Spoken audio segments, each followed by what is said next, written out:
আল্লাহ ওকে doctor Zakir নায়কের মতো, মিজানুর রহমান আজহারের মতো দায়ী হিসেবে কবুল করো, ইসলামের দায়ী হিসেবে কবুল করো, পড়া আমিন।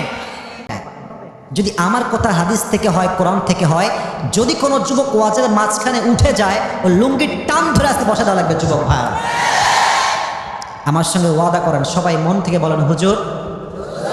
এটা কুমারখালীর সাউন্ড কখনোই হইতে পারে না, ইয়ার জোরসে বলো হুজুর।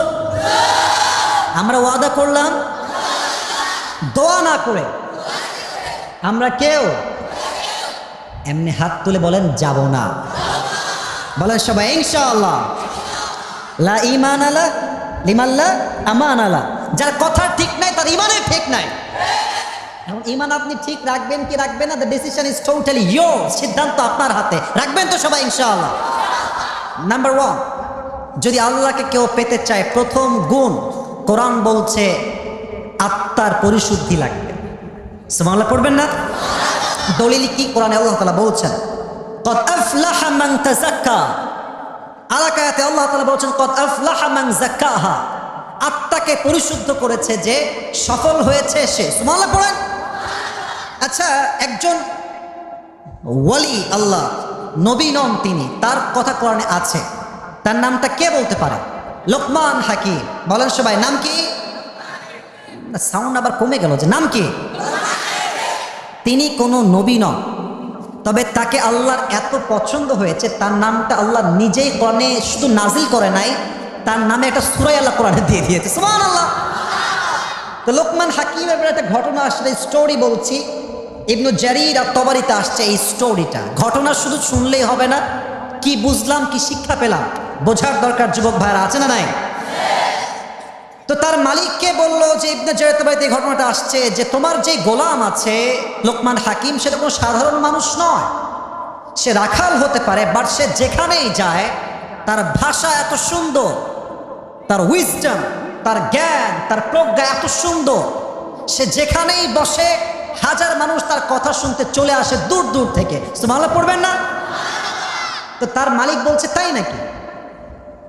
লোকমান হাকিম এত জ্ঞানী, সে আমার গোলাম, লেটস টেস্ট হিম, তাকে পরীক্ষা করা যাক, কি অবস্থা দেখি তো। তো বলছে লোকমান হাকিম তাআল, এদিকে আসো, কাম হিয়ার, এদিকে আসো। আসছে, বলছে মালিক কি বলবেন বলেন। তো মালিক কিন্তু তার মেধা চেক করছে, টেস্ট, পরীক্ষা। বলছে ইযহাব। কথা কি বলে রে? একদম চুপ থাকেন, কোনো কথা বলবেন না। ইযহাব ওয়াযবাহ শাতান ওয়াখরিজ মিনহা আতয়াবা মুযগাতাইন। যাও তুমি একটা ছাগল জবাই করো, ছাগল জবাই করে তার সবচাইতে উত্তম যে অংশ আছে কেটে নিয়ে আসো। লোকমান হাকিম চলে গিয়ে ছাগল কাটবার জন্য, জবাই করবার জন্য ছাগল জবাই করেছে, ছাগলকে ফেড়ে দিয়েছে এবং তার বুক থেকে হার্ট, কলিজা কেটে নিয়ে আসছে। কলিজা কি কেটে নিয়ে আসছে? যুবক ভাইরা সবাই বলেন দেখি। মাশাআল্লাহ, ভালো অডিয়েন্স। বলো সবাই, কি নিয়ে আসছে কেটে? এটা হচ্ছে সবচাইতে উত্তম পবিত্র অংশ। এবার মালিক বলছে আবার যাও, ইযহাব ওয়াযবাহ শাতান ওয়াখরিজ মিনহা আখবাথা মুযগাতাইন, এবং এবার ছাগলের সবচাইতে নিকৃষ্ট অঙ্গ কেটে নিয়ে আসবা। সে আবার চলে গিয়েছে। এবার যাওয়ার পরে ছাগল জবাই করেছে, ছাগল জবাই করে সবচাইতে নিকৃষ্ট অঙ্গ আবার কলিজায় কেটে নিয়ে আসছে। মালিক বলে আরে আগে বললাম পবিত্র, তাও আনলা কলিজা, এবার বললাম অপবিত্র, তাও তুমি আনলা কলিজা। তোমার তো মেধা খুব বেশি একটা ভালো মনে হয় না, তোমার তো বুদ্ধি খুবই কম দেখছি। লোকমান হাকিম বলছে মহারাজ জাহাপনা, আমার বুদ্ধি কম না বেশি এটা পরের বিষয়, তবে একটা কথা সত্য, প্রত্যেকটা মানুষের দেহে একটা অংশ আছে, একটা অঙ্গ আছে, এটা ঠিক, মানুষটা ঠিক, এটা নষ্ট, মানুষের পুরো দেহটাই নষ্ট। এই হাদিস নবীজি বলেছে। সুবহানাল্লাহ পড়বেন না? আলা ইন্না ফিল জাসাদি মুযগা ইযা সালুহাত সালুহাতিল কুল ওয়া ইযা ফাসাদাত ফাসাদাতিল কুল। আল্লাহর হাবিব বলছেন প্রত্যেকটা মানুষের দেহে একটা অঙ্গ আছে, একটা টুকরা আছে, এটা যখন ঠিক থাকে সব ঠিক থাকে, এটা নষ্ট সব নষ্ট। ঠিক কিনা বলেন? এটা হচ্ছে হার্ট, এটা হচ্ছে হৃদয়। আমার দিকে বলেন, এটার নাম কি? হৃদয়। তাহলে এখন বুঝাই ফেলি এক্সাম্পলটা কাকে বলে। এক্সাম্পল দেই, দেখেন একজন যুবক দাড়ি, আচ্ছা এটা মেয়েদের এক্সাম্পল দিলে যুবকরা একটু ভালো বুঝবে। কথা কি ঠিক আছে যুবক ভাইয়েরা? এখন পার্কে গেলে দেখবা যে যতগুলো মেয়ে প্রেম করছে 80% বেশি বোরকাওয়ালিরাই। বুঝলে বুঝ, কথা না বুঝলে তো বলবা যে হুজুর মাশাআল্লাহ বোরকা তো ঠিকঠাক, হিজাব আছে, নেকাবিয়ার ইয়ে তো আভি কবি জান্নাত সে ভাগ কে। কথা ঠিক কিনা বলো যুবক ভাই? ওর সমস্যা বোরকা না, ওর সমস্যা আসলে হৃদয়ে। যার হৃদয় নষ্ট তার পুরো দেহটাই নষ্ট যুবক ভাই। আচ্ছা মাঝে মাঝে দেখবেন আমাদের এই যে 5 আগস্ট আগে আমরা দেখেছি শুধুমাত্র দলের পদ পাওয়ার জন্য নিকৃষ্ট সুদখোর ঘুষখোরকেও হুজুররা স্যালিউট করেছে জাস্ট দলের পদ পাওয়ার জন্য। এখন প্রশ্ন, হুজুর আপনিও হুজুর সেও হুজুর, তারও দাড়ি আপনারও দাড়ি, তো সে এরকম স্বৈরাচারের পক্ষে কথা বলে কেন? তার সমস্যা টুপিতে নয়, তার সমস্যা তার আত্মায় যুবক ভাইরা, ঠিক কিনা বল? তবে এই আত্মা মোট 3 প্রকার। বলেন সবাই কয় প্রকার? আমার ওয়াজ কিন্তু আপনি হাসি ঠাট্টায় কাটায় দিয়ে নামা কথাগুলো বোঝেন। আল্লাহ কসম ওয়াল্লাহি বিল্লাহি তাল্লাহি প্রত্যেকটা কথা আশা রাখা যায় আপনার জীবনকে পরিবর্তন করবে ইনশাআল্লাহ। এই কলব 3 প্রকার। 1 হচ্ছে সুস্থ, 2 হচ্ছে অসুস্থ, 3 হচ্ছে মৃত। আমি সবার থেকে শুনতে চাই। 1 হচ্ছে কোন না ভাই? 1 নাম্বার, 2 নাম্বার, 3 নাম্বার। বলে সবাই মারহাবা। সুস্থ দিল কি আল্লাহ তাআলা বলছেন ফালিয়াউমা লা ইয়ানফাউ মালু ওয়ালা বানুন, কিয়ামতের দিন অর্থ সম্পদ ধন কিচ্ছু কাজে দিবে না একটা জিনিস ছাড়া, ইল্লা মান আতাল্লাহা বিকলবিন সালিম, যার আত্মা পরিশুদ্ধ হবে সেই দিন সে বিনা হিসাবে জান্নাতে প্রবেশ করবে। সুবহানাল্লাহ। This is called healthy heart, সুস্থ হৃদয়। সুবহানাল্লাহ পড়েন। 2 নাম্বার অসুস্থ হৃদয়। এটা কেমন হৃদয় যুবক ভাইয়েরা? আমার চোখে চোখ রাখেন, মুরব্বীরা ডান বাম তাকায় না, আমার কথা বোঝেন, আপনার কাজে দিবে। অসুস্থ হৃদয় কি জানেন? নামাজও পড়ে, নামাজ পড়ে এসে আবার চায়ের দোকানে বসে বদনামও করে, গীবতও করে। আপনার কথা না বললে আমি কথা বলতে পারবো না। বলেন কথা ঠিক আছে কিনা? নামাজও ভাল লাগে, গানও ভাল লাগে, নামাজও ভাল লাগে, সিনেমা হলে গিয়ে সিনেমাও দেখতে ভাল লাগে, আছে না নাই? এটা বোঝাবার সাথে একটা এক্সাম্পল আমি সবসময় দেই যে একটা ওঝা যদি কাউকে সাপে কামড়ায় সে ওঝার কাছে যায়, তো ওঝা এটা কি বিষাক্ত সাপ নাকি বিষহীন সাপ বোঝাবার স্বার্থে একটা কাজ সে করে। কি করে? একটা হচ্ছে এটা বাটি, আমার হাতে এটা কি উদাহরণ হিসেবে বাটি, সে প্রথমে মরিচ বাটে। কি বাটে? বলেন সবাই কি বাটে? আর এক জায়গায় লবণ বাটে।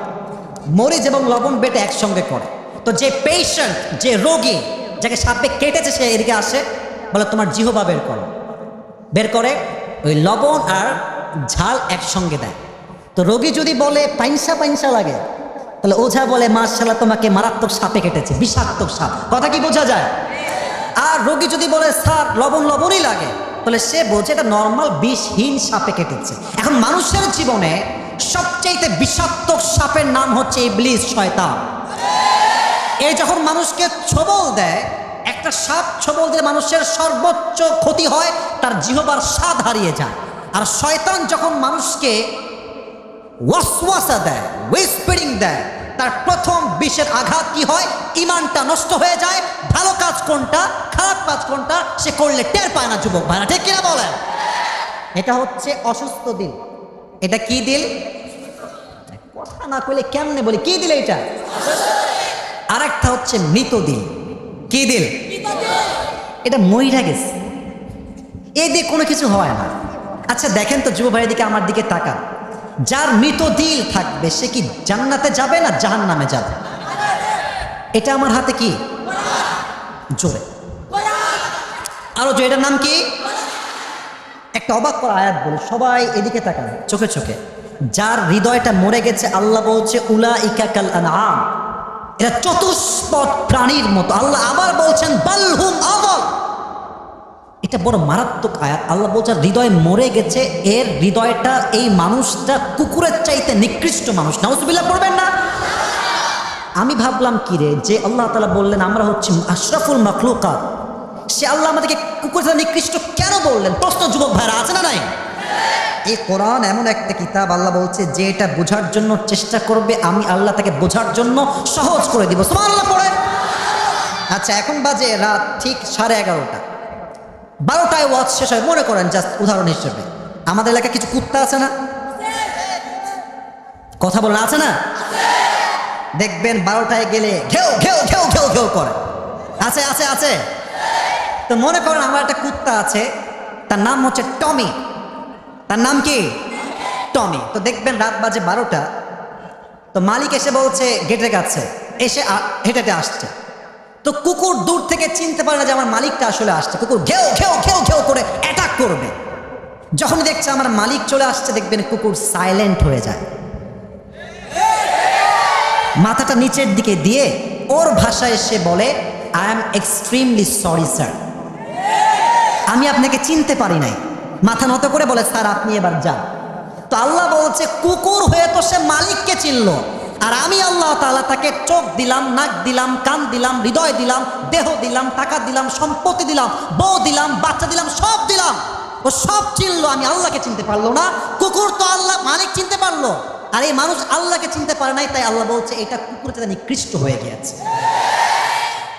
আল্লাহকে চিনতে হবে, আল্লাহকে চিনতে হবে। আচ্ছা, 3 দিন আগে একটা দল নিষিদ্ধ হয়েছে, দলটার নাম কি? আমি আগে বলছি বাস দেওয়ার জন্য আমি কাউকে আসিনি। আচ্ছা তাকবীর দেন, লিল্লাহি তাকবীর। প্রিয় ভাইয়েরা, বেঁচে থাকতে ভালো হওয়া লাগবে, মরে গিয়ে ভালো হয়ে কোনো লাভ হবে না। একটা ছোট্ট ঘটনা বলবো, রাগটা করবেন না তো কেউ আপনার। ব্যাঙে আর সাপে ছিল খুব বন্ধুত্ব। তো একদিন ব্যাঙ বলছে, বন্ধু তোমার সবই ভালো লাগে, মাশাআল্লাহ, তোমার যে ফস ফস শব্দ জাস্ট ওয়াও, তোমার যে গায়ের রং just looking like a wow, সব ভালো, সব ভাল লাগে বন্ধু, তবে একটা আপত্তি আছে, তুমি যখন হাঁটো এরকম ট্যাং ব্যাং করে হাঁটো, এটা ভালো লাগে না, এটা কি একটু সোজা করে হাঁটা যায় না? তো সাপ বলছে, বেয়াদব, আমার ভুল ধরার দুঃসাহস তো কে দিয়েছে, বেয়াদব কোথাকার। ব্যাঙ বলছে, এত প্রশংসা করলাম, গায়ে লাগলো না, একটা বদনাম করলাম, গায়ে লেগে গেল, বেয়াদব। লাফ দিয়েছে, এক লাফে গিয়ে পড়ছে পুকুরের ভেতরে। এখন সাপ যে ফস করে উঠেছে, পাশে ছিল একটা রাখাল, বলছে কে রে ফস করলো রে, দৌড় দিয়ে আসছে, দেখছে সাপ, আর রাখালের হাতে ছিল হেদায়েতুল্লাহ লাঠি। কি ছিল যুবক ভাইরা? মাশাআল্লাহ, বিসমিল্লাহ বলে শুরু করছে, মাইরে সোমা। কিছুক্ষণ পরে ব্যাঙ লাফ দিয়ে আসছে, কিরে বন্ধু কথা কয় না কেন? দেখছে বন্ধু তো মাশাআল্লাহ সমান সোজা। তো বন্ধুর কাছে গিয়ে দিচ্ছে, বন্ধু আর বেঁচে নাই, বন্ধু মরে গেছে, আর পুরো জিহ্বার সব ফেনা বের হয়ে গেছে। এবার ব্যাঙ বলছে, বন্ধু সেই সোজা তো হইলেন, তবে ফেনা বের হয়ে সোজা হইলেন, ফেনা থাকতে আর সোজা হইতে পারলেন না। তো আপনারা ভালো আজকে হবেন, কিন্তু ক্ষমতার জন্য আপনারা ভালো হতে চাইলেও ভালো হতে পারেন না। তো আপনি যখন মরে যাবেন তখন যদি বলেন, আল্লাহ আমি তোমার সত্যিই ভালোবাসি, ওই ভালোবাসা দেখে কোনো কাজ হবে না। যৌবন সে আল্লাহর হতে পারবে, সেই তো আল্লাহর প্রকৃত আশিক হতে পারবে। যুবক ভাইরা, তাহলে 1 নাম্বার আত্মার পরিশুদ্ধি আমরা সকলেই করবো তো ইনশাআল্লাহ। তাহলে আমি জিজ্ঞেস করি, আল্লাহকে পেতে চাইলে প্রথম একটা জিনিসকে ক্লিন রাখতে হবে, এটার নাম হচ্ছে আত্মা বা হৃদয়। এটার নাম কি? একটা বলতে কি আপনারা বিরক্ত হয়ে গেছেন? ডানে বামে everything is okay fine and মাশাআল্লাহ, সবাই একটা কাশি দেন। আমি আপনাদের সবাইকে বলছি, আপনারা চুপচাপ বসেন, সবাই চুপচাপ। একজন যুবক এখন দাঁড়াবে, ওয়াজে আধা ঘন্টা একটু বেশি চলছে, একজন যুবককে আমি চাই, সিঙ্গেল, সামনে শীতকাল, খুব কষ্টে আছে সে, জাস্ট দাঁড়িয়ে একটা বাঘের মতো তাকবীর দিবে। কে আছে?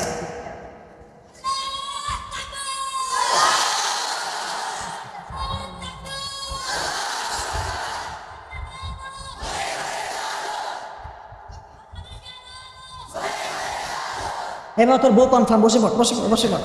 আল্লাহকে দিনদার নেককার বউ দিয়ে দিক, সকলে মন খুলে পড়ছে আমিন। 2 নাম্বার, যদি আপনি আল্লাহকে পেতে চান, দুনিয়ামুখী হওয়া যাবে না, পরকালমুখী হওয়া লাগবে। কথা কি বোঝা যায় যুবক ভাইয়েরা? পরকালমুখী কেমনে হবেন? প্রথম উপায়, মৃত্যুকে যে স্মরণ করবে বেশি, তাকে আল্লাহ নিজে পরকালমুখী বানায় দিবে। সুবহানাল্লাহ পড়ে। এখন কিছু ইমানি প্রশ্ন করছি, কুমারখালীর ভাইয়েরা ইমানের প্রশ্ন জবাব দিবেন, যদি জানেন বলবেন, নয় চুপ থাকবেন। মুরব্বী আব্বা যান, যদি বোঝেন জবাব দিবেন, নয় চুপ থাকবেন। আমি আপনাকে বলব,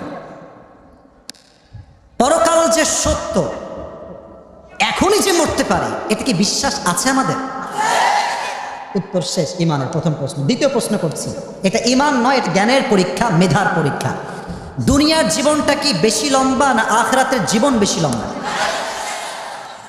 দলিল কোরআনে আছে না? সূরাতুন নাজিয়াতের শেষ আয়াত, কান্নাহুম ইয়াওমা ইয়ারাউনাহা লাম ইয়ালবাসু ইল্লা আশিয়াতান আও দুহাহা। ভাই এই আয়াতটার অর্থ বোঝেন। আব্বাজান আমার দিকে তাকান। আল্লাহ বলছেন এই দেশের মানুষ যেদিন মারা যাবে, কিয়ামত যেদিন সে ফেস করবে, এতটা লম্বা সময় হবে কিয়ামতের সময়, সে বলবে আমার 60 বছরের জীবন মনে হচ্ছে একটা সকাল কিংবা একটা সন্ধ্যা। আল্লাহু আকবার। 60 বছরের জীবন একটা সকাল কিংবা সন্ধ্যা মনে হবে।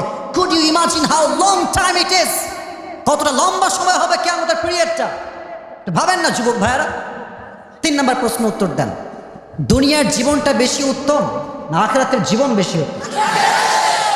কোরআনের দলিল যুবক ভাইয়ারা আছে না নাই? সূরাতুদ দুহা আল্লাহ তাআলা বলছেন আল আখিরাতু খায়রুল লাকা মিনাল উলা। The life of hereafter is much more better than this worldly life. আল্লাহ বলছেন দুনিয়ার জীবনের চাইতে আখিরাতের জীবনটা 1000 গুণ বেশি উত্তম। সুবহানাল্লাহ। এই পরকালের জীবনের দিকে ফোকাস করার জন্য ছোট্ট ঘটনা বলছি বোঝাবার। আচ্ছা আমি যে মাঝে মাঝে ঘটনা বলছি বোঝাবার স্বার্থে, রাগটাগ করছেন না তো আপনারা? এটা জাস্ট বোঝাবার স্বার্থে মাঝে মাঝে অনেক আলোচকরা বলে থাকে। এক যুবক ঘুমিয়ে আছে, এই ভাইজান দেখেন না, দেখে একদম কথা বলবো না, এরা সবগুলো চুপচাপ বসে আছে। কুষ্টের মশা ভদ্র ঘরের সন্তান যুবক ভাইরা এখানে বসে আছে। কিপ কোয়েট, কিপ সাইলেন্ট, একটা কথা বলবো না, একটা কথা না। এক যুবক ঘুমিয়ে আছে, ভোর রাতে তাহাজ্জুদের সময় সে স্বপ্ন দেখছে যে এক বাঘ তাকে তাড়া করছে পেছন থেকে। সে দৌড়াচ্ছে, খুব পাগলের মতো দৌড়াচ্ছে। গিয়ে দেখছে একটা গাছ, তার ডাল, আর নিচে আছে পুকুর বা একটা বিশাল বড় খাল। লাফ দিয়ে গিয়ে ডাল ধরে ঝুলে পড়ছে। তো ডাল যখন ধরেছে, ডালের যে ভর, যে চাপ, এটা সহ্য না করতে পারে ডালটাও ঝুলে গেছে। তো যুবক দেখছে পুকুর থেকে বা খাল থেকে একটা লম্বা অজগর সাপ এমনি হা করে আছে। বিপদ কি কম না বেশি? তো দেখছে আস্তে আস্তে চট চট চট চট করে শব্দ হচ্ছে। কি রে, কি হইল? দেখছে গাছের ডালের একদম গোড়ায় একটা ইঁদুর কটকট কটকট করে এই খাইতেছে। তাহলে এদিকে যদি পড়ে যায় খাবে হচ্ছে সাপে, আর যদি এদিকে পড়ে অর্থাৎ জমিনে খাবে বাঘে। বিপদ কি কম না বেশি? আমি আপনাকে হাসাবার জন্য বলছি, আপনাকে আমি চিন্তার খোরাক দিতে চাই, বোঝাতে চাই দুনিয়ার হায়াতটা আসলে কি। হঠাৎ করে সে দেখতে পাচ্ছে ঠিক গাছের একদম উপরে এটা মধুর চাক। হঠাৎ করে মধুর চাক থেকে মধু পড়ছে, তার জিহ্বা এসে পড়েছে। এত সাপ, এদিকে যে বাঘ, এদিকে যে সাপ, হা করে আছে খাওয়ার জন্য। মধু খেয়ে সব ভুলে গেছে, আর ওর মাঝে ঘুম ভেঙে গেছে। আগে সুমাল্লাহ পড়েন না ভাই আমার, কাহানি তো আভি বাকি হে মেরে দোস্ত, ঠিক কিনা বলো? ঘুম ভেঙে সঙ্গে সঙ্গে দৌড় দিয়ে গিয়েছে হুজুরের কাছে। হুজুর, স্বপ্নে দেখলাম এইরকম একটা কাহিনী, ব্যাখ্যা কি হবে? বলছে এটা শুধু তোমার স্বপ্ন, এটা প্রত্যেকটা মানুষের জীবনের বাস্তবতা। সুবহানাল্লাহ পড়া। কেমনে বাস্তবতা? বলছে এই যে তোমাকে বাঘ তাড়া করছিল, এটা হচ্ছে তোমার আজরাইল, এটার নাম কি? আর তুমি যে ডালে একদম ঝুলেছিলা, তোমার যে ঝুলে থাকার জীবনটা, এটা হচ্ছে তোমার হায়াত। আর হায়াত বলতে কোনটা? এই যে তোমাকে ইঁদুর কটকট কট করে খাচ্ছে, এই যে বারবার নষ্ট করে দিচ্ছে পুরো ডালটা, এটা তোমার হায়াত। দিন যাচ্ছে হায়াত শেষ, রাত যাচ্ছে হায়াত শেষ, ঠিক কিনা বলেন যুবক ভাইরা? আর নিচে তুমি যা দেখেছ একটা সাপ এমনি ওত পেতে আছে খাওয়ার জন্য, এটা হচ্ছে তোমার কবর। এটার নাম কি? তাহলে মধুটা কি হবে হুজুর? মধুটা কি? হুজুর বলছে শোনো, এটা হচ্ছে তোমার সন্তান, এটা তোমার বউ, এটা তোমার গার্লফ্রেন্ড, এটা তোমার আইফোন, এটা তোমার R15, এটা তোমার যত দুনিয়ার আসবাবপত্র আছে, এই সব হচ্ছে এগুলো। যারা দুনিয়া পেয়ে আখিরাতকে ভুলে গিয়েছে, আল্লাহর ভাষায় তার নিকৃষ্ট মানুষ হয়ে গিয়েছে যুবক ভাইরা, ঠিক কিনা বলো? তাহলে 2 নাম্বার, আল্লাহকে পেতে চাইলে আমরা দুনিয়ার পেছনে বেশি বেশি ছুটবো। আমি প্রশ্ন করছি, উত্তর দেন। আল্লাহকে পেতে চাইলে দুনিয়ামুখী হব না আখিরাতমুখী? ওদিকে আওয়াজ একদম নাই বললেই চলে। আল্লাহকে পেতে চাইলে দুনিয়ামুখী না পরকালমুখী? একটা কথা আমাকে স্লিপ দিয়েছে, ওদিকে মা বোনদের প্রজেক্টরটা এনি চান্স হয়তো বা এটা হয়তো বন্ধ হয়ে গিয়েছে। অপারেটর যারা আছেন খুব দ্রুত মা বোনদের কাজটা ঠিক করে দেন। এখনো কিন্তু আমাদের ওয়াদ শেষ হয় নাই। আমরা ওয়াদাবদ্ধ, দোয়া না করা পর্যন্ত একটা যুবক জমিন ছাড়বে না আজকের ময়দান থেকে। তাহলে আমরা কয়টা বলেছি আজকে? বলেন সবাই কয়টা? আত্মার পরিশুদ্ধি, 2 নাম্বার পরকালমুখী, 3। আচ্ছা, আপনাদের মা চলে গেছে দুনিয়ার থেকে, এমন কেউ কি আছেন? আহা, হাত নামা। আল্লাহ আমাদের প্রত্যেকের মাকে জান্নাতুল ফেরদাউস নসিব করুক, পড়া আমিন। আজকাল অনেক যুবক আছে দেখবেন, গার্লফ্রেন্ড পেয়ে গেলে বাপ মাকে মাইনাস করে ফেলে। আরে বেটা, মেয়েদের ভালোবাসায় যে বিশ্বাস করবে তো বাস খাবেই, কোনো সন্দেহ নাই যুবক ভাই। আমাকে বিশ্বাস করো যুবক ভাই, আমি তোমাদেরকে আমার বুকে হাত রেখে বলছি, আজকালকার মেয়েদের ভালোবাসার 90% টাকাটাই যুবক ভাইয়েরা পেছনে দাঁড়িয়ে থাকে। ইভেন অনেক মেয়ে আছে টাকাওয়ালা পাইলে টাকলাকেও বিয়ে করতে এক মুহূর্তে দেরি করে না যুবক ভাই। তবে আমার কথা একটা, আমার মুখের দিকে তাকান যুবক ভাইরা, আমার মুখের নাম কি? আমার কথা ভাই সোজা সাপটা কথা, আমার দাড়ি দেখে যে বিয়ে করবে তাকেই বউ বানাবো, যে বিয়ে করবে না ও রিজেক্ট করার আগে আমি নিজে ওকে রিজেক্ট করে দিব যুবক ভাই। আমার কথা একটা, যে আমাকে দাড়ি দেখে বিয়ে করবে সেই তো আমার বউ হওয়ার যোগ্যতা রাখে, আর যে আমার দাড়িটাকে পছন্দ করতে চায় না সে আমার বউ হওয়ার যোগ্যতা রাখে না যুবক ভাই। আল্লাহকে পেতে চাইলে আব্বা আম্মাকে নিয়ে পাওয়া লাগবে। আপনি আব্বা আম্মাকে মাইনাস করে ফেলবেন, আল্লাহ বলছে, আমার কথা নয়, রসুলের কথা। রসুল যা বলে, ওয়ামা ইয়ানতিকু আনিল হাওয়া ইন হুয়া ইল্লা ওয়াহয়ু ইউহা। নবী যা বলে, নবী নিজে বললে তাকে বলায় একজন, তিনি কে? হুমা জান্নাতুক ওয়া নারুক। তোমার আব্বা আম্মাই তোমার জান্নাত, তোমার আব্বা আম্মাই তোমার জাহান্নাম। যে আব্বা আম্মাকে খুশি রাখে আল্লাহর জান্নাত তার জন্য ওয়াজিব হয়ে যায়, সুবহানাল্লাহ। আচ্ছা, আপনারা সবাই ওয়াইস করুনি নাম শুনছেন সবাই? নবীজি বলেন, এই অমর, এই আলী, তোমরা 2 জন, এক হাজী সাহেব আসবে, ইসমুহু ওয়াইস করনি, তোমরা 2 জন। এরা কারা? যাদেরকে দুনিয়াতে আল্লাহ জান্নাতে টিকিট দান করেছে। সুবহানাল্লাহ নাই যে সবার, বলো সবাই সুবহানাল্লাহ। তো তারা 2 জন বলছে, অবাক, ইয়া রাসূলুল্লাহ, আমরা তার কাছে কেন দোয়া চাইব? রাসূল বলছেন, তার আব্বা আম্মার খেদমত এত বেশি করেছে, এত বেশি যে যখন সে আল্লাহর কাছে হাত তুলে তার কোনো দোয়ার শব্দ আল্লাহ খালি হাতে ফিরায় দেয় না। তো হজের মৌসুম হয়ে গেছে, ওয়াইস করনি আসছে, তো খুঁজবে কেমনে?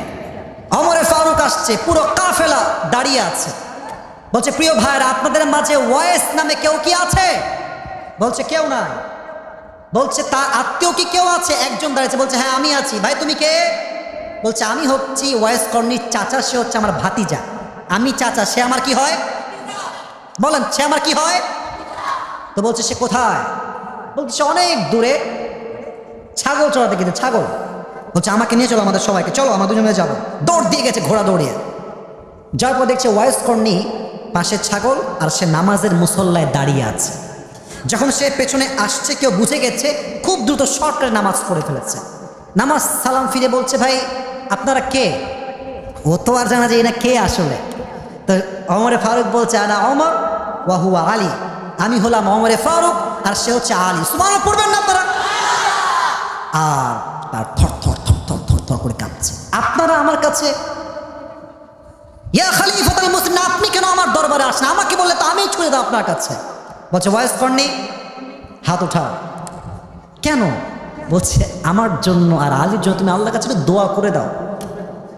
বলছে, আমি আপনার জন্য দোয়া করব? আপনাদের জন্য দোয়া? আমার তো কোনো যোগ্যতাই নাই। ওয়াইস করনিকে ওমরে ফারুক বলছে, ওয়াইস করনি, এটা আমাদের কথা নয়, সব নবী তোমার থেকে দোয়া চাওয়ার জন্য আমাদেরকে অর্ডার দিয়ে গিয়েছে। সুবহানাল্লাহ।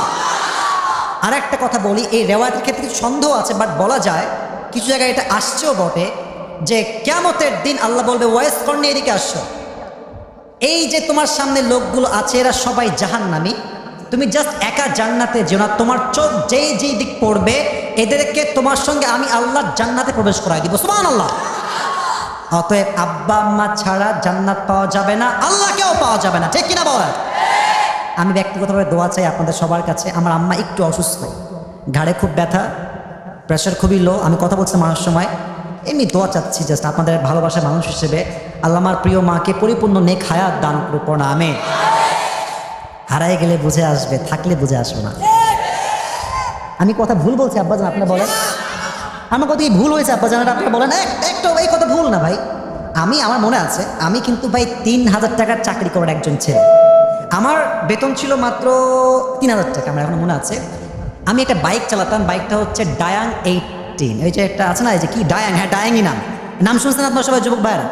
আমার এখন মনে আছে বাইকের তেল যে ভরবো টাকা ছিল না আমার কাছে। তা আমি একবার নিয়ত করেছি বাইক আর চালাবো না, সাইকেল নিয়ে মাদ্রাসা যাবো, সাইকেল নিয়ে আবার চলে আসবো। তো দেখেন আব্বা আম্মার দোয়া আমাকে এতটা এতটা এতটা উপরে উঠাই দিয়েছে। আল্লাহ রহমতে এখন চাইলে বাইক না বড় একটা গাড়ি দামিও কিনতে পারবো। মারহাবা বলে সবাই। তাহলে এটার পেছনে আব্বা আম্মার দোয়া যুবক ভাইরা আছে না নাই? আজকে সবাই গিয়ে একটা ওয়াদা করেন, সবাই 3 নাম্বার সাবজেক্টে সবাই, এই যে তোমরা যারা এদিকে সবাই, আমি জাস্ট আবদার করবো আপনার সবাই ইনশাল্লাহ বলবেন, তাহলেই হবে। আজকে আমরা সবাই গিয়ে মায়ের কাছে 2 হাত জোর করে বলবো আম্মা অনেক তোমাকে জ্বালাইছি, আজকে নিয়ত করে আসছি আমার জীবনের শেষ নিঃশ্বাস পর্যন্ত আব্বা যান ও আম্মা আমি তোমার সঙ্গে আর একটা বাজে শব্দ কখনোই বলবো না, বলেন ইনশাআল্লাহ। তাহলে আমরা বিষয় পেলাম মোট কয়টা? আরো বাকি আছে কয়টা? না মনে ডাকটাক করেছেন, সময় শেষ, তাহলে বাদ দিয়ে দিই নাকি? চলবে চলবে চলবে, বলেন সবাই ইনশাআল্লাহ। 4 নাম্বার বড় মারাত্মক জিনিস যুবক ভাইরা, সাবজেক্টে অনেক যুবক ভাইরা ফেল করেছে, এটার নাম হচ্ছে হুব্বে রাসূল। আল্লাহ রসুলের ভালোবাসা যার আছে আল্লাহ সব নিজে তার বন্ধু হয়ে যাবে। কুল ইন কুনতুম তুহিব্বুনাল্লাহা ফাত্তাবিউনি, তোমরা যদি আল্লাহর ভালোবাসা পেতে চাও নবীকে ভালোবাসো। নবীকে ভালোবাসার লাভ হবে 2টা, এক আল্লাহও ভালোবাসবে, এতটুকুই অফার নয়, আরো অফার আছে। এটা জিপি সিমের অফার নয়, রবির অফার নয়, আল্লাহ ভালোবাসবে, তোমার জন্য সব গুনাহ খাতা আল্লাহ মাফও করে দিবে, সুবহানাল্লাহ। ভালোবাসার কিছু এক্সাম্পল আছে, যাকে আমি ভালোবাসবো তার প্রত্যেকটা কথা আমি বিশ্বাস করব, তার প্রত্যেকটা কথা মানতে আমি বাধ্য, ঠিক কিনা বলেন? আচ্ছা আমি বলছিলাম দাড়ির কথা, আমি একটা কথা এখানে আরেকবার অ্যাড করি। ওই যে অনেক যুবক আমি দেখতে পাচ্ছি তাদের মুখে দাড়ি নাই, এই রাগ না, রাগে বলছি না, বুঝানোর জন্য বলছি। দেখো দাড়ি রাখলে, আমি এই আমার 3 দিন আগে মাহফিল কুড়িগ্রামে অনেক বড় মাহফিল আমি বলে আসছি, দাড়ি রাখলে দেখবা একটা লাভ হবে, মুরব্বীরা আমার দিকে তাকান, দাড়ি রাখলে দিনদার মেয়ে তোমাকে বিয়ে করবে, চরিত্রহীন মেয়ে তোমাকে দূরে দূরে পালিয়ে যাবে। আচ্ছা আমাকে দাড়ি রেখে কি অসুন্দর লাগতেছে নাকি ভাই? এই যে সবার দাড়ি, আমার আব্বা জানার এই যে সবার দাড়ি, ভাই এদিকে অনেকে দাঁড়িয়ে আছে। আচ্ছা নবীর মুখে দাড়ি ছিল না? আসতে কেন, ছিল কি ছিল না? নবীর মতো স্মার্ট আর কেউ কি হতে পারে? সুন্দর আর কেউ কি হতে পারে? চাঁদের চেয়ে সুন্দর তুমি, নবী আমার কামলিওয়ালা, দো জাহানের বাদশাহ তুমি, প্যারা নবী সাল্লাল্লাহু আলা, দো জাহানের বাদশাহ তুমি, প্যারা নবী সাল্লাল্লাহু আলা, চাঁদের চেয়ে সুন্দর তুমি, নবী আমার কামলিওয়ালা, সুবহানাল্লাহ। আমি জাস্ট একজন ব্যক্তির নাম সবাইকে জিজ্ঞেস করছি, জাস্ট ক্লু দিচ্ছি, গ্যাস করেন সেই ব্যক্তি। ইসলামের প্রথম খলিফার নাম কি? নাম সঠিক, আবার বলেন নাম কি? আর একটা প্রশ্ন করছি, ইসলামের প্রথম পুরুষ যিনি কালেমা পড়ে মুসলিম হয়েছেন তার নাম কি? আবু বকর রাদিয়াল্লাহু তাআলা আনহু। ঠিক আছে, আলীর মতামত আসছে, বাট আবু বকরের মতামত সবচেয়ে বেশি প্রাধান্য। আচ্ছা আর একটা প্রশ্ন, বুঝলে বুঝপাতা, বুঝে ফেলবেন, সমস্যা নাই। নবীজির একজন সাহাবী ছিলেন যিনি শুধুমাত্র বন্ধু নয়, অ্যাট দ্য সেম টাইম শ্বশুরও ছিলেন। সুবহানাল্লাহ পড়েন না কেন আপনারা সবাই? আমি বলেছি রসুলের ভালোবাসা থাকলেই হবে না, রসুলকে মনে প্রাণে বিশ্বাস করার দরকার। যুবক ভাইরা, মুরব্বী আব্বাজানরা আছে না নাই? দেখেন বিশ্বাস কাকে বলে। একদিন আবু জেহেল আসছে নবীর দরবারে, বলছে মুহাম্মদ তুমি তো প্রত্যেকদিন নতুন নতুন কথা বলো, আজকে নতুন কোনো কথা কি আছে? বলছে হ্যাঁ আছে। কি কথা বলো? বলছে আজকে ঠিক রাত 12টার পরে জিব্রাইল আসছিল আমার কাছে, আমি এই বাইতুল্লাহ থেকে প্রথমে গেলাম বাইতুল মাকদাস জেরুজালেম, ওখানে গিয়ে 2 রাকাত নামাজ পড়লাম। ওখান থেকে আমি চলে গেলাম সোজা আরশে আজিমে, জান্নাত দেখলাম, জাহান্নাম দেখলাম, স্বয়ং আল্লাহর সঙ্গে সাক্ষাৎ করলাম, এবং ফজরের সময় এসে বাইতুল্লাহ ইমাম হয়ে নামাজ আদায় করলাম। সুবহানাল্লাহ, তো আসতে কেন পড়লেন রে ভাই? আবু জেহেল কয় মাথা মনে এবার পুরোটাই গেছে, এতদিন যা বলতো তো মানা যায়, এবার কি কয়? বলছে আচ্ছা তুমি যা বললা আমি কি সবাইকে বলতে পারবো এই কথাগুলো? বলছে অবশ্যই বলে দাও। বের হয়ে আসছে। প্রথমে সাক্ষাৎ আবু বকরের সঙ্গে। আবু বকর এদিকে এদিকে এদিকে আসো, দৌড় দিয়ে আসো। বলছে বলো কি হয়েছে তোমার।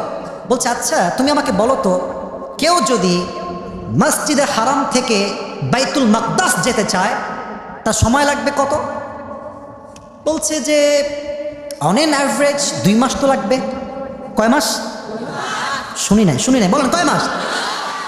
যেতে 1 মাস, আসতে 1 মাস। বলছে আচ্ছা ঠিক আছে, তো একমত তো তুমি? বলছে একমত। বলছে আচ্ছা তুমি যদি শোনো যে কোনো একজন মানুষ এখান থেকে রাতের বেলা বাইতুল মাকদাস গিয়ে আবার রাতের বেলায় ফিরে আসছে, ডু ইউ বিলিভ দ্যাট? তুমি কি বিশ্বাস করো? বলছে নো, ডেফিনেটলি নো, আমি তো বিশ্বাস করবোই না। বলছে তোমার বন্ধু এটা বলছে আমাকে। আবু বকরের চেহারার এক্সপ্রেশন চেঞ্জ। আবু জাহেল শোনো, লাইন কানা ক্বালা যালিক লা সাদাক, আমার বন্ধু যদি বলে থাকে আমার বন্ধু সত্যই বলেছে এক বাক্যে। আবু জেহেল কয় মাথা খারাপ, এর তো মাথা খারাপ, সব শেষ হয়ে গেছে। আবু জেহেল চলে গেছে, আবু বকর আসছে। নবীজি বলেছে আজ থেকে আবু বকরের নাম শুধু আবু বকর নয়, তার নাম আবু বকর সিদ্দিক, আমি নবী রাখলাম। সুবহানাল্লাহ। সিদ্দিক মানে হচ্ছে সেই ব্যক্তি যে ব্যক্তি সত্য গ্রহণের, সত্য প্রকাশে কোনো আপোষ করে না। সত্য যা তাকে আমরা সত্য বলবো, মিথ্যা হলে মিথ্যা বলবো। এটাই তো আমাদের মুমিনদের পরিচয়, যুবক ভাইরা, ঠিক কিনা বলো? আর একটা ঘটনা বলছি সবাইকে। আচ্ছা আমি আসিফের পকেটে যদি থাকে 5 টাকা, যদি কোনো ফকির কয়ে ভাই দেন না কয়েক টাকা, আমি কি বলবো? আরে ভাই নিজেই বাঁচা, তুমি যাও তো এখান থেকে, বেরো। কথা ঠিক আছে কিনা যুবক ভাইরা বলেন? নবীজি বলছেন এই সাহাবা একরাম শোনো, সামনে আসছে যুদ্ধ, তোমরা যে যা পারো আল্লাহর রাস্তায় দান করো। তো ওসমান রাদিয়াল্লাহু তাআলা আনহু একা 10,000 সৈন্যের খাবার, সম্পদ, লস্করের যা অস্ত্র লাগে সব দান করেছে আল্লাহর রাস্তায়। সুবহানাল্লাহ। তো জোরে কোন সুবহানাল্লাহ। এবার আছে 2 জন সাহাবী বাকি, এক হচ্ছে ওমরে ফারুক আর এক হচ্ছে আবু বকর। তো ওমরে ফারুক বলছে এইবার সুযোগ আমি পাইছি। আবু বকর কিন্তু খুব গরিব এখন, আমি কি করব? আমি আমার সমস্ত সম্পত্তি ভাগ করে 1 ভাগ বাসায় রাখবো, আর 1 ভাগ আল্লাহ রসুলের জন্য নিয়ে আসবো। তো সব নিয়ে আসছে। এই দেখেন আমার দিকে তাকান, এটা হচ্ছে টিস্যুর প্যাকেট। কিসের প্যাকেট? আর এটা জাস্ট একটা পোস্টার। দেখেন তো উঁচা কোনটা, পোস্টার না টিস্যু? কথা কোন, পোস্টার না টিস্যু? এটা হচ্ছে ওমরের দান, এটা হচ্ছে আবু বকরের দান, একদম চিকন ছোট, আর এটা হচ্ছে ওমরের দান, একদম স্তূপ মোটা উঁচু। তো নবীজি বলছে ইয়া ওমর মা খাল্লাফতা, তুমি কি রেখে আসছো? বলছে তারাক, আমি রেখে আসছি কি? বলছে আমি অর্ধেক রেখেছি, অর্ধেক নিয়ে আসছি। ইয়া আবু বকর মা খাল্লাফতা লি আহলিক, তুমি কি রেখেছো, কি নিয়ে আসছো? বলছে নবী আমি আল্লাহ এবং তার রসুলকে বাদ দিয়ে সব বাসার থেকে আপনার দরবারে নিয়ে আসছি। নবীজি বলল আবু বকর শোনো, আমি তোমাকে সাক্ষ্য দিচ্ছি। ভালোবাসা কাকে বলে যুবক ভাইরা? একটু বোঝো ভালোবাসা কারে কয়। তোমরা তো খালি মেয়েদেরকে ভালোবাসো এমনভাবে যে বাস খাইলে ছ্যাঁকা খেয়ে বেকা হয়ে যাও। আল্লাহর হাবিব বলছেন আমি জান্নাতে যখন যাব আমার ডান হাত থাকবে আবু বকরের হাতে। সুবহানাল্লাহ। অতএব নবীকে যে ভালোবাসবে তাকে ভালোবাসবে একজন, তিনি কে? কয় নাম্বার হলো? আপনার কি বিরক্ত হয়ে গেছে? মানে কয় নাম্বার হলো? আর বাকি আছে 3টা, এবং আমাকে দেওয়া সময় বাকি আছে মাত্র 10 মিনিট। আমি কি আরেকটু বেশি চাইলে করতে পারবো আজকে? আপনাদের যে অবস্থান এটা স্পষ্ট প্রমাণ হয়ে গিয়েছে কুমারখালীর মানুষ আসলেই কোরআনকে ভালোবাসে। তাকবীর দেন, লিল্লাহি তাকবীর। 5 নাম্বার যা বলবো অনেক যুবক ভাইয়ারা অলরেডি ফেল করেই তোমরা বসে আছো। 5 নাম্বার, নামাজ নাই যার আল্লাহ নাই তা। আজহারি সাহেবের নানা সাইদি সাহেব ওনার নাম, হ্যাঁ নাম শুনছেন আপনার সবাই যুবক ভাইয়ারা? গোলাম সরওয়ার সাইদি সাহেব, উনি বারবার একটা কথা বারবার বলতেন, নামাজ নাই যার ইমান নাই তার। নামাজ নাই যার মুসলিমের পরিচয় করার অধিকার নাই তার। যুবক ভাইরা ঠিক কিনা বল? এই নামাজ আপনার লাগবে। এখানে অনেক যুবক আসছে এশাটাও পড়ে নাই, বাসায় গিয়ে ফজরটা পড়বে কিনা সন্দেহ আছে। আমি সব যুবককে বলছি আজকের ওয়াজ খোদার কসম 1 পয়সা কাজে দিবে না যে আমার জামাতে নামাজ না পড়তে পারে। যুবক ভাইরা ঠিক কিনা বল? এদিকে তাকান, আমার নবীজির জীবনের শেষ কথা কি ছিল? বলেন সবাই আসসালাত। ওমরে ফারুক রাদিয়াল্লাহু তাআলা আনহুর একটা হাদিস বলছি, উনি যখন মারা যাবেন তার আগের দিন তার কাছে একজন অগ্নি উপাসক আসে, তার নাম হচ্ছে আবু লু আল মাজুসি। এসে বলছে ওমর তোমার একটা বিষয় আমি খুব ভালো লাগে, তুমি ইনসাফ ভিত্তিক বিচার করো। আমার একটা বিচার আছে আজকে, অভিযোগ, অবজেকশন। কি বলো? বলছে আমার যে মালিক আছে সে প্রত্যেক দিন আমার কাছে 6 দিরহাম চার্জ করে। বলেন সবাই, কয় দিরহাম? তো তুমি একটু ওকে ডেকে আমার এটা কমায় দাও, আমি এত দিরহাম চার্জ দিতে পারছি না, আমার ব্যবসায় লস হচ্ছে। ওমরে ফারুক বলছে তোমার ব্যবসার সোর্স কি, তুমি আসলে কি বানাও, তোমার চাকরি কি? বলছে আমি খঞ্জর বানাই, চাকু, ডানেও চাকু বামেও চাকু, মাঝখানে হচ্ছে হ্যান্ডেল। বলছে তাই নাকি, তুমি কি খঞ্জর বানাও? বলছে ইয়েস, আমি খঞ্জর বানাই। বলছে ভাই তোমার তো 6 দিরহাম নয়, তোমার তো 10 দিরহাম চার্জ হওয়ার কথা, কারণ তোমার ব্যবসা অনেক বড়, অনেক ব্রড। বলছে ও অমর, বুঝে গেছি, সবাই হলো মুসলমান তাই তুই সব বেলায় নরম, আর যেহেতু আমি হচ্ছি অমুসলিম কাফের, তুমি আমার বেলায় হয়েছে গরম, তাই না? তোমার বিচার আমি একাই করবো, যাও, তোমাকে চ্যালেঞ্জ করে গেলাম। বের হয়ে গেছে, বের হয়ে সোজা বাসায় গিয়ে ওমরে ফারুককে, সোনামণি বসো বসো বসো, ওখানে বসো, ওই যে ওখানে বসো। একজনও না, এক মুরব্বীরা সব চুপচাপ আছে, সবাই তাকবীর দেন, লিল্লাহি তাকবীর। বলছে তোমাকে আমি দেখে নিব। বাসায় গিয়ে বিশাল লম্বা একটা খঞ্জর বানিয়েছে। সামনে আসছে শীতকাল, আমরা শীতকালে কি মুড়ি দেই গায়ে? বলেন সবাই, কি দর? চাদর। এবার তাকান, আমি হাদিসটাকে এক্সাম্পল দিয়ে বোঝাচ্ছি, অভিনয় করে। এটা হচ্ছে চাদর। আবু লু, আমার মুরব্বী আব্বাজান সবাই আমার দিকে তাকান, হাদিসটা বোঝাবার সাথে অভিনয় করছি। Just want make you realize what is the importance of সালাহ, নামাজের গুরুত্ব বোঝাতে চাই। এই চাদরটা নিয়ে দুই পাশে দিয়েছে, আর চাদরের যে এই ডানটা এটা দিয়েছে এই বরাবর, আমি দেখাচ্ছি এমনি নেকাবের মতো। আর চাদরের এখান থেকে উপরিভাগটা দিয়েছে এই কপাল, এই ভুরু পর্যন্ত। ফজর আজান যখন দিয়েছে, মুনাফিকের রূপে ছদ্মবেশে ফজর নামাজ পড়তে আসছে। ওমরে ফারুক এসে বলছে সফু সুফুফাকুম, কাতার সোজা করো, কাঁধে কাঁধ মিলিয়ে দাঁড়াও, আল্লাহু আকবার। দাঁড়িয়েছেন নামাজ, সানা পড়েছেন, সূরা ফাতিহা পড়েছেন, কিরাত পড়েছেন। আল্লাহু আকবার দিয়ে যখন রুকুতে যাবেন, লুক অ্যাট মাই বডি, আমার দেহের দিকে সবাই তাকান, বিশেষ করে আমার পেট দেখেন। এই যে এখানে হাদিসটা বোঝাবার স্বার্থে জাস্ট ফোকাস করতে চাচ্ছি, পেট দেখেন। আল্লাহু আকবার দিয়ে রুকুতে যখন গেছেন, পেছনের কাতারে মুয়াজ্জিনের পাশেই ছিল আবু লু আল মাজুসি, মুনাফিকের ছদ্মবেশে। যখন এসে আল্লাহু আকবার দিয়ে রুকুতে গিয়েছে, সঙ্গে সঙ্গে চাদরটা হটিয়ে বিশাল বড় একটা খঞ্জর বের করে, এবার আমার পেটে দেখান, চোখে না পেটে, খঞ্জরটা বের করে, এটাও চাকু, এটাও চাকু, এটা হচ্ছে ধরার হ্যান্ডেল, এটা ধরে ওমরের পেটে এমনি একটা, আবার একটা, আবার একটা, 3টা একাধারে এমন জোরে পোঁচ দিয়েছে মুরব্বী আব্বাজান, যুবক ভাইরা। হাদিসে আসছে ওমরের 2 পেট কেটে ভেতরের নাড়ি ভুড়িগুলো সব বাহিরে বের হয়ে গেছে। নামাজের মাঝে তিনি চিৎকার দিয়ে বলছেন কাতালানি আল কালব, আমাকে একটা কুকুর হত্যা করেছে, আমাকে বাঁচাও, কে কোথায় আছো? নামাজ কাকে বলে? 2-1 সাহাবী ছাড়া একজন সাহাবীও নামাজকে ছাড়ে নাই। সুবহানাল্লাহ পড়েন সবাই আপনারা। ওমরে ফারুক পড়ে গেছে আমি অজ্ঞান হয়ে, একজন সাহাবী দৌড়ে গিয়ে ওনাকে উঠিয়ে সাইডে নিয়ে গেছে, চিৎকার করছে আই না তবে ডাক্তাররা কোথায়, সবাই আসো। The prime minister of this world, এই দুনিয়ার যে প্রাইম মিনিস্টার, অর্থাৎ অর্ধজাহানের খলিফা, সুবহানাল্লাহ পড়বেন না আপনারা? মারা যাবে, বাঁচাও তাকে, সব ডাক্তাররা আসছে। আমি হাদিসগুলো আপনাদেরকে না বুঝালে আমার মনে আমিও শান্তি পাবো। নামাজ কাকে বলে? আসছে ডাক্তাররা, এসে বলছে পানি পানি পানি পানি নিয়ে আসো।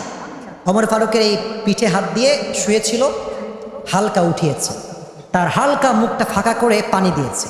পানিটা, এদিকে তাকান যুবক ভাইরা, আব্বা যান এদিকে তাকান, পানিটা ভেতর দিয়ে ঢুকে এই বুক দিয়ে নেমে পুরো পেট যেহেতু কেটে গেছে, 2 ভাগ হয়ে গেছে, পানি সবগুলো পেট দিয়ে গল গল গল গল করে বাহিরে বের হয়ে গেছে। দুধ নিয়ে আসো, দুধ খুব গাঢ় খাবার, এটা সহজে বের হবে না, দুধ নিয়ে আসছে। দুধ দিয়েছে, দুধ গিয়ে বুক দিয়ে নেমে পেটের কাছে এসে পুরো পেট কেটে গেছে, তো সব দুধগুলো গল গল করে পেট দিয়ে বের হয়ে গেছে। সাহাবা একরামরা বুঝে গিয়েছে Omar Farooq is going to die very soon, মারা যাবে, আর হায়াত হয়তো বা নেই। হঠাৎ করে ওমর ফারুক চোখ খুলেছে, হালকা ঝাপসা, একদম ছোট্ট ছোট্ট। এক সাহাবী দূর থেকে দেখছে ওমরের চোখ হালকা খুলেছে, দৌড় দিয়ে আসছে, ইয়া খলিফাতুল মুসলিমিন, আর ইউ ওকে, আপনি ঠিক আছেন তো? ওমর ফারুক কোনো কথাই বলছেন, একদম চুপ, ইশারা করছেন তোমার এই কানটা আমার মুখের কাছে নিয়ে আসো। যখন কানটা মুখের কাছে নিয়ে আসছে, শেষ মুহূর্ত জীবনের, পুরো পেট কেটে নাড়ি ভুড়ি সব বের হয়ে গেছে।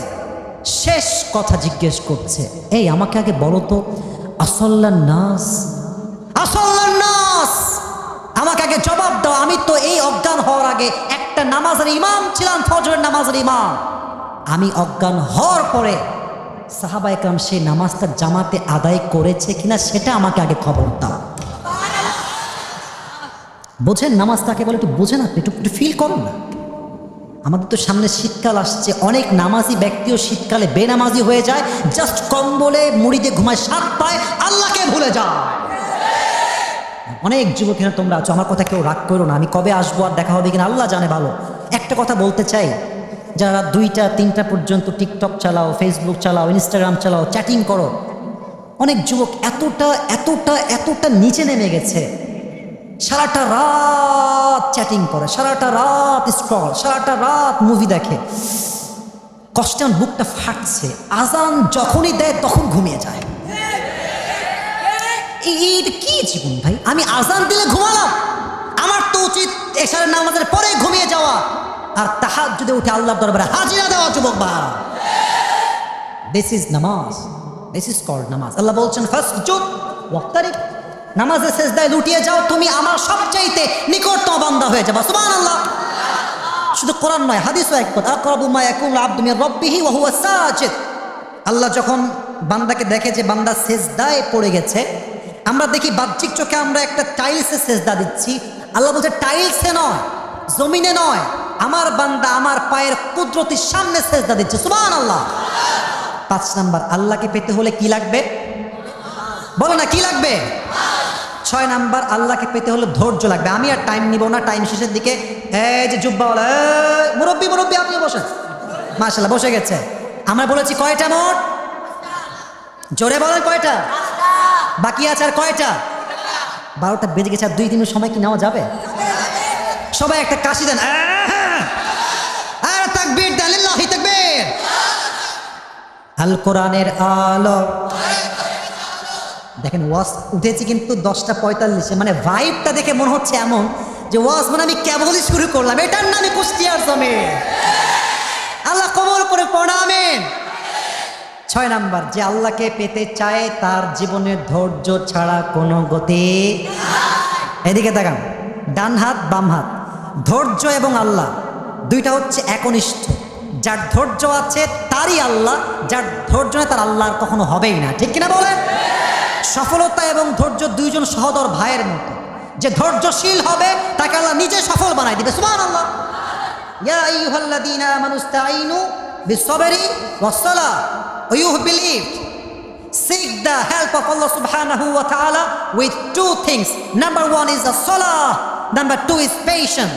যে ব্যক্তি ধৈর্য এবং নামাজ দিয়ে আল্লাহর কাছে সাহায্য চায়, আল্লাহ তাকে গায়েবী ভাবে সাহায্য করে। সুবহানাল্লাহ। তাহলে 6 নাম্বার কি লাগবে? বলেন সবাই সবর, বলেন সবাই ধৈর্য। আল্লাহ সবাইকে তুমি ধৈর্যশীল বান্দা হিসেবে কবুল করো, পড়া আমিন। 7 নাম্বার, যে আল্লাহকে পেতে চায় 2টা দোয়া শেখাবো, সবাই একসঙ্গে পড়বেন। তওবা এবং ইস্তেগফার যে বেশি পাঠ করবে আল্লাহ তার গুনাহও মাফ করবে, তাকে আল্লাহ নিকটবর্তী বান্দাও বানায় নেবে।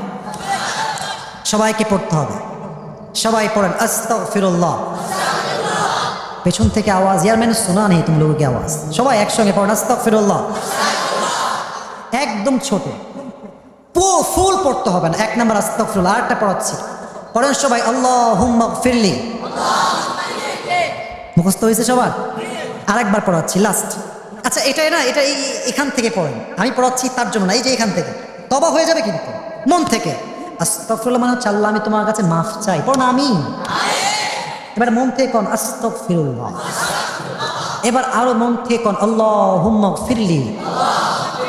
এবার আয়াত শুনুন, এই আয়াত শেষ, আলোচনা শেষ দিকে চলে যাবে। আল্লাহ তাআলা বলছেন, শেষ আয়াত, ট্রান্সলেশন শেষ, ওয়াজ শেষ। এদিকে কুল ইয়া ইবাদিয়াল্লাযীনা আসরাফু আলা আনফুসিহিম লা তাকনাতু মির রাহমাতিল্লাহ। বান্দা অনেক গুনাহ হয়ে গেছে, পাহাড় পরিমাণ, আকাশ পরিমাণ। Never lose hope from the mercy of your Lord.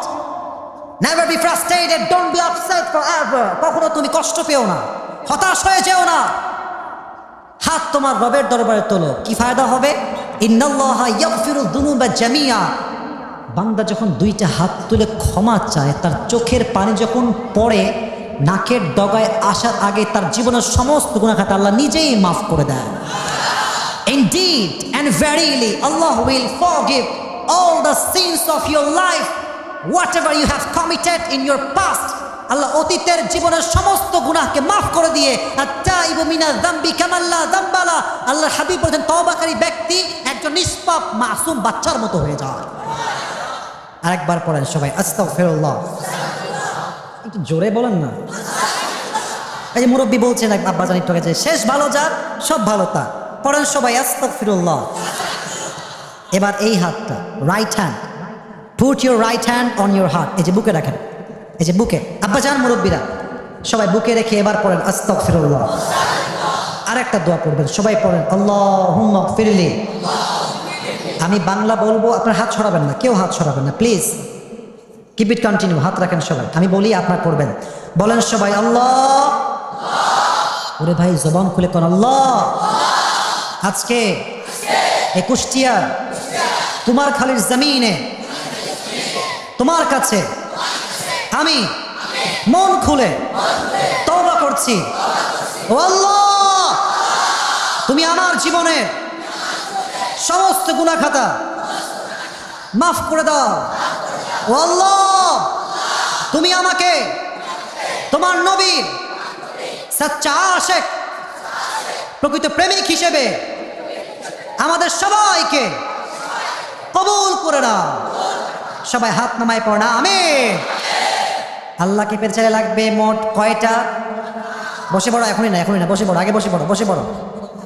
আচ্ছা এখানে রাখো, এই যে আব্বাজানদেরকে দাও, আমি পরে দেখছি ওইটা। এখন যারা আছেন এটা আপনারা প্রমাণ করেছেন, কুষ্টিয়ার মানুষ কথা দেয়ও বটে, কথা রাখেও বটে।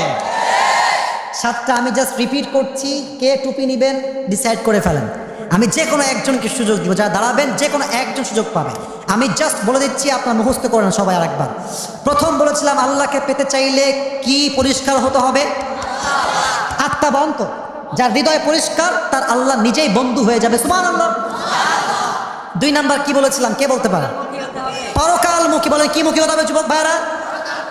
এখন সবাই বলবেন একটু পরে just one person will be allowed and no one will be allowed there. একজন ব্যক্তি একটু পরে দাঁড়াবে। এখন সবাই বলেন দুনিয়ামুখী না পরকালমুখী? ছোট্ট একটা মেসেজ দিয়েছিলাম, পরকালমুখী হলে বেশি বেশি কি স্মরণ করতে হবে? মৃত্যু। বেশি বেশি কি স্মরণ করতে হবে যুবক ভাইরা? মৃত্যু। 2। 3 নাম্বার আল্লাহকে পেতে চাইলে কাকে কাকে লাগবে? বলেন মা এবং বাবা। 4 নাম্বার আল্লাহকে পেতে চাইলে কি লাগবে? বলেন কার প্রতি ভালোবাসা? সবার ভালোই মুখস্থ আছে, টুপি আজকে লস কনফার্ম হয়ে যাবে। আচ্ছা 5 নাম্বার কি লাগবে? বলেন সবাই নামাজ। ওমরে ফারুকের জীবনের শেষ কথা কি ছিল? নবীর জীবনের শেষ কথা কি ছিল? 6 নাম্বার আল্লাহকে পেতে চাইলে কি লাগবে? ধৈর্য। বলেন সবাই কি জো? আর 7 নাম্বার বেশি বেশি আস্তাগফিরুল্লাহ। বলেন সবাই আস্তাগফিরুল্লাহ। ওরে ভাই সবাই কোন আল্লাহুম্মা গফিরলি। এই 7টা গুণ কে দাঁড়িয়ে বলতে পারবে? দাঁড়াও। জি হুজুর, এই যে আচ্ছা আমি বলছি, আপনার সবাই দাঁড়ায় থাকেন। 1 2 3 4 5 6। পেছনে আছেন আপনি? আমি ভাই বিপদে পড়ে গেছি। আব্বাজান আপনি একটু এদিকে আসেন, আপনি একটু এদিকে আসেন, আপনি এদিকে আসেন, একটু আপনি দাঁড়ান, এই যে একটু দাঁড়ান, আসেন আপনি, আসেন আপনি আসেন। আব্বাজান কিন্তু আব্বাজান আপনি এই এলাকার একজন মান্যগণ্য ব্যক্তি, আমি খুব কনফিউশনে ভুগতেছি। আপনি এখান থেকে বলেন এই সহ সবাই সহ কাকে আমি সুযোগীয় পুরস্কার পাওয়ার জন্য আপনি সিলেক্ট করে দেন আমাকে, যে এই এখানে নেওয়া যায়। আমরা আজকে পিছনে থাক বলছে, উনি বলছে, লেট হিম চুজ। আমি নিচে নাই। একজনকে বললেই হবে, সমস্যা নাই, একজনকে বললেই হবে। একজনকে বললে হবে, একজন। আপনার যাকে পছন্দ হয় 1 সেকেন্ডে বলে দেন, 1 সেকেন্ডে বলে দেন। এই যে আপনি কনফিউশনে ভুগতেছেন? জি জি কনফিউশন। আচ্ছা আপনি বসেন, আপনি বসেন। আচ্ছা এখানে সবার আগে দাঁড়িয়ে ছিল কে বলতে পারে? আচ্ছা আমি বলি, আমি একজনকে চুজ করব, আমি বলি তোমাকে না, তোমাকে পরে দিব। ওই যে বাচ্চা যেটা আছে, বাচ্চা তুমি পারবা? হ্যাঁ চলে আসো, বাচ্চা এদিকে আসো, তোমরা বসো, পারলে তোমাকে দিব ইনশাল্লাহ। বসো, সুযোগ দেওয়া হবে, সুযোগ দেওয়া হবে, বসে পড়ো। ওরা নিয়ে আসেন না সাইজ। আরে একটা ছোট বাচ্চা বলে দেয় যুবক ভাই, তোমার দেখছো ভিডিওতে যুবক ভাইরা? এই বাচ্চা সব বলে দেয়, এও পারবে। হ্যাঁ, সবাই সালাম দাও দেখি, আসো এদিকে আসো। হ্যাঁ, সবাই আগে কোন একটা মার হাবা। আরে man, you have to motivate him. বলো সবাই মার হাবা। কোনো ভয় নাই, তোমার বাড়ি কুষ্টিয়া না? তুমি তো বাঘের বাচ্চা যুবক ভাইরা, ঠিক কিনা বলো? কোনো ভয় নাই, তুমি সালাম দাও। সালামের উত্তরটা পছন্দ না, জোরে কোন একবার সালাম দাও, দাও। এটা কিন্তু আপলোড যাবে, আমি নিয়ম বলছি, নিয়ম শোনেন। প্রথম নিয়ম তার জন্য, সে যদি 3 বার বেঁধে যায়, কয়বার বাঁধলে আমি 3 বার তাকে হেল্প করবো। যদি সে তাও না পারে, তারপরে অন্য কোনো যুবক যে দাঁড়িয়ে ছিল তাকে সুযোগ দেওয়া হবে, এটা তার জন্য নিয়ম। 2 নাম্বার, যখনই সে কোনো উত্তর করে ফেলবে, আপনারা সবাই মিলে বাঘের বাচ্চার মতো হুঙ্কার দিয়ে বলবেন মার হাবা। এটা বাঘের বাচ্চা, বলেন সবাই মার হাবা। বলো তো আজকে আমাদের আলোচনার মূল বিষয়বস্তু কাকে পাওয়া ছিল? কাকে পাওয়া আমাদের মূল উদ্দেশ্য ছিল? বলো দেখি একটু। মারহাবা বলেন। আল্লাহকে পেতে চাইলে আমাদের কয়টা গুণ অর্জন করতে হবে? আপনাকে বলবেন, ওই বলবে, বলো সবাই মারহাবা। এটা এখানে কাছে নাও, কোনো ভয় নাই, be strong, you have to motivate yourself, ঠিক কিনা বলো? সাহস দিচ্ছি আর কি। বলো 1 নাম্বার, আল্লাহকে পেতে চাইলে কি লাগবে? মারহাবা বলো সবাই। আচ্ছা, তুমি কোনো ভয় নাই, তোমাকে সাহস নিয়ে কথা বলতে। বলো তো এই আত্মাটা কয় প্রকার? বলো কি কি? হয়েছে, মারহাবা। পারবে রে ভাই, বলো সবাই মারহাবা। 2 নাম্বার, আল্লাহকে পেতে চাইলে 2 নাম্বারে কি লাগবে? পারবে পারবে পারবে, পরকালমুখী হতে হয়। বলো কি মুখী হওয়া লাগবে? মারহাবা বলেন। পরকালমুখী হতে চাইলে কি বেশি বেশি স্মরণ করতে হবে? জোরসে বলো ইয়ার মারহাবা। 3 নাম্বার কি গুণ লাগবে? একটা বললেই হবে, তুমি সিরিয়াল মেইনটেইন করার জন্য। তুমি বলো 1 নাম্বার, 3 নাম্বারটা কি আছে? মারহাবা মারহাবা। আচ্ছা, 4 নাম্বারটা কি লাগবে? মারহাবা। হচ্ছে হচ্ছে হবে। 5 নাম্বার বলো, মারহাবা। তুমি বলো তো, নবীকে ভালোবাসার ক্ষেত্রে নবীকে বিশ্বাস করতে হবে, এটা আমি বলেছিলাম। নবীকে সবচেয়ে বেশি বিশ্বাস করেছেন একজন সাহাবী, তার নাম কি ছিল? তার উপাধি ছিল, নবীজি বলছে আবু বকর। তারপরে কি বলেছেন? বলেন মারহাবা। আচ্ছা, তারপরে আর কি লাগবে আল্লাহকে পেতে চাইলে 5 নাম্বারে? ভাই থামেন, বলবে, বলো কি লাগবে, একটা বলো, বলো সবাই মারহাবা। সিরিয়াল মেইনটেইন করা ইজ নট ইম্পর্টেন্ট, ও বলতে পারলেই তো নূরুন আলা নূর, যুবক ভাইরা, ঠিক কিনা? তুমি একবার ইস্তেগফার পাঠ করো তো সবার সামনে, আমি শিখাইছিলাম। আরেকটা শিখেছিলাম, বলতে পারবা? মারহাবা। তুমি জাস্ট আল্লাহকে পাওয়ার জন্য আর একটা জিনিস বললেই এনাফ। ওইটা কি বলো দেখি? মারহাবা। আল্লাহ কবুল করে পড়াও। আপনি বলবেন হুজুর 7টা বিষয় তো খুব ইজি। না না না, এরকম একটা বাচ্চার জন্য 7টা বিষয় মুখস্থ বলা with authentication, it's a difficult challenge, যুবক ভাইরা, ঠিক কিনা বলো? এটাই প্রমাণ, কুমারখালীর প্রত্যেকটা যুবক বাচ্চা, মেধাবী সন্তান আমার সামনে বসে আছে। আল্লাহ সবাইকে কবুল করে পড়া, আমিন। ওকে দেখে মনে হচ্ছে ইয়ার ইয়ে তো কুছ ভি নেই জানতা, কুছ ভি নেই পাতা, কিন্তু প্রত্যেকটা বিষয় সে মুখস্থ রেখেছে, বিধায় তো বলতে পেরেছে, ঠিক কিনা? কেউ যাবেন না, আমি টুপি পড়াচ্ছি দাঁড়িয়ে থেকে। সবাই একটা বলেন, সবাই মারহাবা। আচ্ছা, মাশাআল্লাহ, টুপি খুলো।